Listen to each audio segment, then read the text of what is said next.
Hello dear students, कैसे हो आप सब बच्चों। आई होप आप सब लोग अच्छे एंड हेल्दी होंगे। So welcome back to your science classes. In today's class we are going to start with a new chapter that is sound. So बच्चों, sound is all around us, right. हम सब के आसपास sound जो है वो present है। And आप लोगों को क्या करना है, आपको टिक करना है साउंड्स पे जो कि आप लोगों ने सुन रखे हैं। सो बच्चों, इनमें से जो भी साउंड्स आप लोगों ने सुन रखे होंगे आप उनके ऊपर टिक मार्क लगाओगे। Now time to do. Vibrate various things and let the children see what this means. So बच्चों, अब हमें क्या करना है, हमें different things को vibrate करना है। जैसे कि vibrate a slide, a scale और a thin piece of metal. So बच्चों, जब हम इन सारी चीजों को vibrate करेंगे तो हमको क्या सुनाई देगा, हमको sound सुनाई देगा।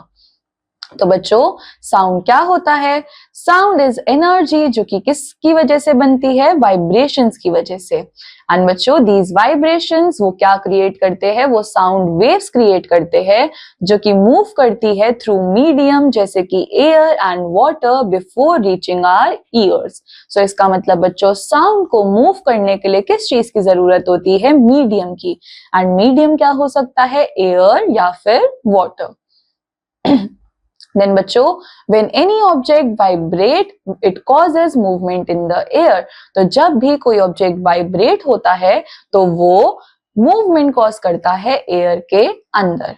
The air particles then bump into the other. This continued bumping cause a sound wave. अब बच्चों, होता क्या है, यहाँ पे अगर कोई वाइब्रेशन प्रोड्यूस हुई तो यहाँ पे जो एयर पार्टिकल्स है वो क्या करेंगे, अब वो जाकर टकराएंगे सामने वाले एयर पार्टिकल से।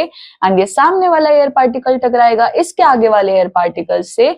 इसकी वजह से साउंड इस जगह से इस जगह तक बहुत इजीली ट्रैवल कर सकता है और यही क्या बनाता है? एक sound wave. Now बच्चों, if the human ear is within the range of the vibrations, a sound can be heard. और जब भी बच्चों human ear जो है वो किसके बीच में होता है? range of vibrations के बीच में होता है, तो वो sound को सुन सकता है। और बच्चों, जब vibrations बहुत ज्यादा fast होती है तो sound जो है वो high होता है, और जब vibrations slow होती है तब sound जो है वो low होता है।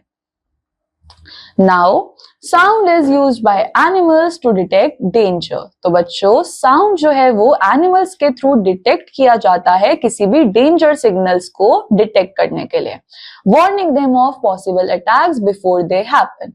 The scientific study of sound wave is called acoustics. And बच्चों, scientific study sound waves की उनको क्या बोलते हैं? acoustics.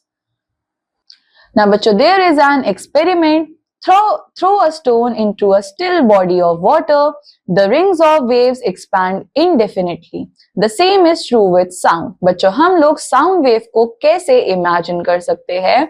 जैसे ही हम लोग पानी के अंदर पत्थर को फेंकेंगे तो हमें क्या दिखता है? इस तरीके की सर्कुलर रिंग्स दिखती है। और बच्चों, इसी तरीके से साउंड जो है वो ट्रैवल करता है। इरेगुलर रिपीटिंग साउंड वेव्स वो क्या क्रिएट करते हैं? Noise. While regular repeating sound waves वो प्रोड्यूस करते हैं म्यूजिकल साउंड। सो बच्चों, this completes our chapter. I hope आप सबको ये चैप्टर समझ आया होगा।